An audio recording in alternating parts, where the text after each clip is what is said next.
ang bagong bayani. Nilisan ng bansa, kapalit ng dolyar. Singaporeang paslit ang inaalagaan. Ang sariling anak, nalamnan ang tiyan.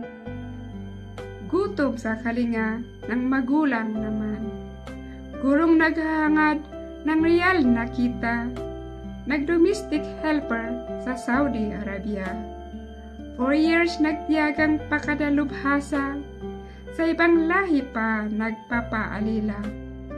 Dating chief engineer sa sariling nasyon. Sa abroad nag-apply. Karpintero, mason. Nooy nakajakit sa lamig ng aircon. Sa init ng araw ay sunog na ngayon. Sawa na sa laging galunggong ang ulam. Nagsikap marating ang bansa ng sakang. Sariling katawan ang ikinakalakal. Umuwing mayaman, malamig na bangkay.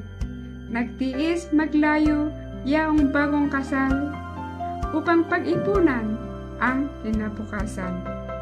Masakit na birong pag-uwi ng bahay, nangulilang kabiyak, may iba ng mahal.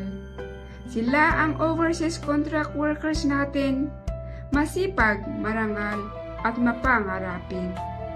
Kahit may panganib, ayaw magpapikil, legal o illegal, bansay lilisanin.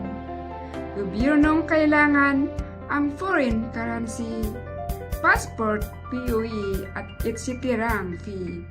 Saludong saludo, labis ang pagpuri sa OFWs, ang bagong bayani.